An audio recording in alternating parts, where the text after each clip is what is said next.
ప్రతి ఒక్క క్రికెట్ లవర్కి ఆ క్రికెట్ ఫీల్డ్ చూసినప్పుడు వచ్చే ఫీలింగ్ మామూలుగా ఉండదు. ఈరోజు నేను మీకు పర్త్లో ఉన్న ఆప్టస్ స్టేడియంని చూపిస్తా. India versus Australia first Odia ఇక్కడే జరిగింది. ఈ స్టేడియం మా ఇంటి దగ్గర నుంచి ఒక 30 minutes డ్రైవ్ ఉంటుంది. మేము క్యాబ్లో వచ్చేసినాము. అండ్ మా క్యాబ్ డ్రైవర్ వచ్చేసి పాకిస్తాన్ వాడు.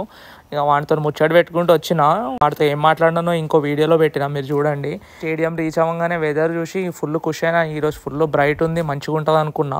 ఇంకా క్రౌడ్ కూడా గట్టిగా ఉండే. ఇక్కడ ఇదేమో స్టేడియం బయట చూసిరా ఎంతమంది క్రౌడ్ ఉన్నారో. కరెక్ట్ లోపల ఎంటర్ అవ్వగానే రోహిత్ శర్మ ఇంకా గిల్ ఇద్దరు బ్యాటింగ్ చేస్తుండే. ఆ ఫీల్డ్ని, ఆ అట్మాస్ఫియర్ని చూసి అసలుకి క్రేజీ ఫీలింగ్ వచ్చింది మచ్చా. ఇంకా తొందర వికెట్లు అయితే పడిపోయినాయి. విరాట్ కోహ్లీ రాగానే ఫుల్ అరిచిన, ఫుల్ ఎక్సైట్ అయినా. కానీ ఏదో ఇంకా అప్పుడప్పుడు అట్లా అవుతూ ఉంటాయి. ఇంకా దానికి డిసప్పాయింట్ అయ్యి ఇంకా ఫ్రస్ట్రేషన్ వచ్చి బయటికి వచ్చేసిన నేను. బయట మరి ఫ్రస్ట్రేట్ అయినప్పుడు లోపల ఆ బీర్లు వాడాలి కదా. ఇంకా వెళ్ళి ఇక్కడ మీకు రేట్లు ఎట్లుంటాయి చూపిస్తారండి. ఇక్కడ వైన్ ప్రైసెస్ అయితే ఇంత ఉన్నాయి, and spirits and beer prices అయితే ఇక్కడ ఉన్నాయి.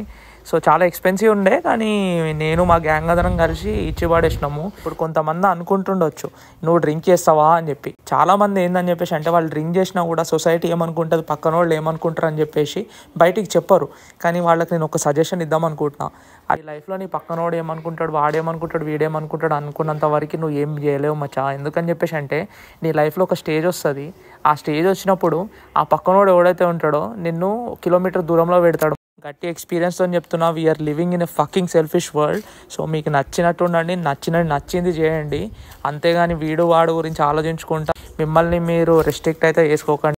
మ్యాచ్లో వర్షం పడుతుంది, మళ్ళీ పోతుంది, పడుతుంది, పోతుంది. కానీ ఓవరాల్ మ్యాచ్లో ఇది ఇండియాకి అయితే చాలా పెద్ద డిసడ్వాంటేజ్ అయింది మచ్చా. ఎందుకంటే స్టార్టింగ్లో మనోళ్ళు చాలా స్లోగా ఆడారు. ఆబ్వియస్లీ ఎందుకంటే వర్షం పడుతుందని చెప్పి మనోళ్ళు అయితే ప్రిడిక్ట్ చేసి ఉండరు. మళ్ళీ వాళ్ళు ఇన్నింగ్స్ అయ్యేటప్పుడు రెయిన్ డిలేస్ అట్లాంటివి ఏం లేకుండే. సో వాళ్ళకి చాలా ఈజీ అయిపోయింది. అండ్ ఓవరాల్ వాళ్ళు అయితే బాగానే ఆడారు, ఎందుకంటే అప్రిషియేట్ చేయాలి. మ్యాచ్లో అయితే మనకి అంత అరిసేంత స్కోప్ ఎక్కువ లేకుండే, బట్ అయినా కూడా మనం ఊరుకుంటామా. వాళ్ళు చిన్న డాట్ అయినా కూడా అరుస్తూనే ఉండే. మొత్తానికి గొంతు పోయి నిన్ననే సెట్ అయింది, అందుకే వీడియో చేయడానికి ఇంత లేట్ అయింది. ఓవరాల్ ఇదనమాట నా ఎక్స్పీరియన్స్ ఆప్టస్ స్టేడియంలో. మన వాళ్ళు గెలిచుంటే కొంచెం బాగుంటుండే, బట్ ఏం చేస్తాం, ఇక అన్నీ మనం అనుకున్నట్టయితే అవ్వవు కదా. వీడియో మీకు నచ్చింది అనుకుంటున్నా. నేను మొత్తం లోపల అంతా నేను షూట్ చేద్దాం అనుకున్నా కానీ కుదరలేదు. నెక్స్ట్ టైం మంచిగా చేసి పెడతా. రైట్, మరి బాయ్.